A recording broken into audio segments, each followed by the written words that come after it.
Put your finger in front of the trigger and just squeeze it off.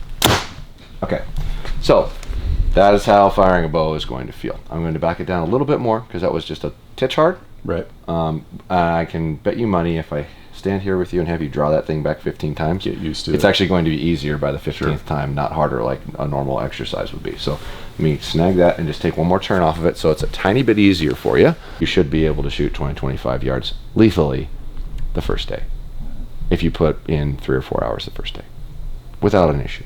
So I wouldn't be intimidated by it, especially from an elk hunting scenario, because most of that is close. Usually they're getting something called into you within 20-25 yards, that sort of scenario. So I wouldn't be intimidated by it at all. We can totally take care of that. So first off, let's see what your wingspan is so we know what your length is. Cool. So we can figure it out, but turn around and we want to go across your back. All right. Perfect. Hold it right there for a minute. All right, right on 70 inches. You have a 28-inch draw length to start with. Once we fit you into something and you decide on what bow you like, we will then set it at 28 and check everything and make sure it looks right. But based off your wingspan, you divide that numerical measurement by 2.5 inches, and that gives you most people's draw length. I've rarely found somebody that's outside of more of a half inch outside of that when you measure that. So that's first. Secondly, we're going to check your eye dominance. So I need you to stay where you are. I'm going to back up a little bit so this is a little easier. You keep both your eyes open. I'm just going to have my right eye open, and I want you to look at my right eye. Make a small hole out of your hands, put them together. All right, now look through that hole at my right eye.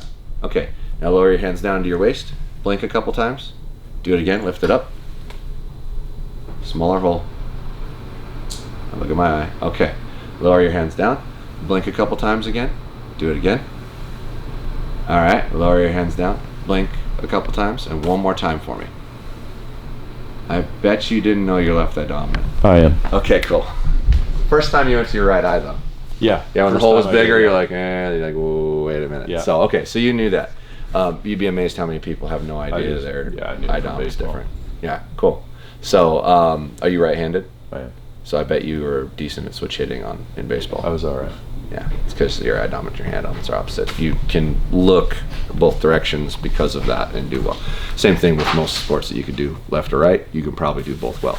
But in a shooting sport, you should always have your eye over what you're aiming with, period. So you should be shooting a left-handed bow. Okay. Because you're drawing the string back to the eye that does the focus. So in your instance, you're looking through the string to aim. So we'd have to bring the string to your left eye, right? So that means you've got to hold it like here and draw it back like here. So, not a bad thing, other than trying to get product from a smaller shop. They're probably not going to have a lot of left-handed stuff. Your arrow rest, your sight, your quiver, and your bow are all going to be handed. So they're either going to be right-handed or left-handed. So from there, it's more a matter of what do you want to look at as far as brandage or price range. There's basically 3 real levels. There's, entry, mid, and upper. Most people that come into a shop like this are looking at upper end product, but it all depends on what you want to look at. As you spend more, you'll get nicer stuff, and I think for today we should probably just try out a couple different things and see how they feel for you, and try to see if you can tell a difference. If I handed you an entry-level bow and a higher-end bow and you never fired an arrow in your life, you could tell me which was which. If I handed you a mid-level bow and a higher-end bow, you're probably going to have a harder time telling me which is which. If you've shot for 6 months and I hand you those two, it's obvious. But if you haven't done it, it's a little harder to pick up on.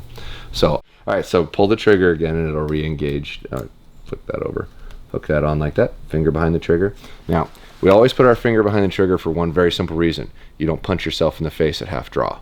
If you put your hand in front of the trigger and draw it back, your hand's naturally going to clinch, and you will graze the trigger, it'll fire the bow, and you will just pop yourself. Yeah, and everybody around you is going to laugh, but you're not going to think it's funny. Right. All right, go ahead.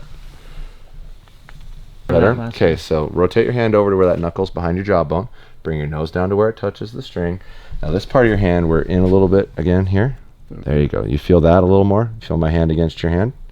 Keep your hand in that position. Now relax your fingers. I'm going to let go. Perfect. Okay, roll the elbow out just a little bit. There you go. All right, whenever you're comfortable, go ahead and put your finger in front and squeeze it off again. Kind of now, when you're looking down the pipe here, do you feel yourself trying to look over your glasses, or are you actually looking through the lens? I think I'm looking through the lens. Okay, so let's do this again. Take another look here. I feel a little bit more comfortable already. Yeah. Okay, so we just have to push that down, hook it on the loop. You're already keeping your fingers behind without being told. That's good. That's much better hand position. Good job. There you go. Under your ear, on your jawbone. Nose lightly on the string. Good. Bring your fingers down around and then relax them. Okay, if you flare your hand out, then you're putting pressure down in here. Gotcha. So whenever you're comfortable, go and put your finger in front again. Every time you've fired it, it's about half the time. Each time you're remembering what you're doing. You're not thinking about where's my arm sit, where's my hand sit. So by the time you get 10, 15 in, it's going to be easier to pull, and you're not going to be thinking about so much stuff. You'll be able to draw it back and fire it in 5 to 10 seconds instead of 15 to 20 seconds. So is that back? Yep, good to go. Go and hook it on. Same thing again. Okay, knuckle under your ear, nose on the string, fingers in, relaxed. Good. Whenever you're comfortable.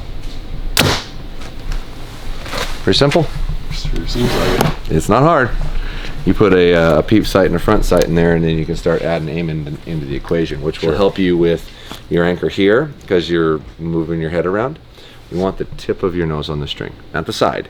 Oh, gotcha. Okay, so when you put your side of your nose on your string, you can move your head around a lot, and it kind of feels the same. But when you put the tip of your nose on the string, it forces your head to stop. You're leaning into it a lot because you're going like that. So use the tip of your nose and lightly touch it. Don't force it into it. Just lightly touch it. Just so it touches the string. Yeah, and if we get these things all correct and it feels comfortable when we add a peep sight and a front sight and adjust them to you, we're adjusting you to a more comfortable position. So if you were to shut your eyes and draw the bow back and open your eyes, you should be looking through the peep. If you're not, your peep's not actually in the right spot.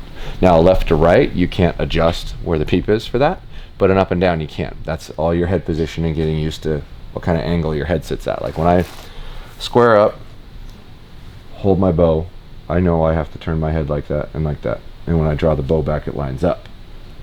And if I didn't turn my head like that and like that, it wouldn't line up left to right. My up and down might, but my left to right wouldn't, because my head's not in the position to where when my hand is behind my jawbone at, you know, roughly a 45-degree angle, my eyeball's actually in line with everything.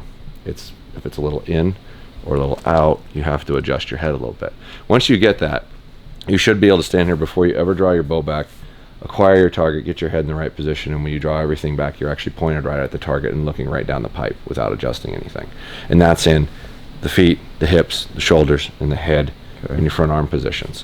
We'll end up monkeying with your feet just a little bit. We'll probably bring your feet a little closer together and back that one up just a tiny bit until we figure out what your body's natural point of aim is. So if you draw back with your eyes shut on a target and open up, you're going to be pointed left or pointed right or pointed up or pointed down. Well, you can move your feet around, the width of them and the positioning of them, to where you're now pointed at the target naturally, and you don't have to fight getting to the target every time. So let's go ahead and pull her back again, see if we can remember the things we talked about already.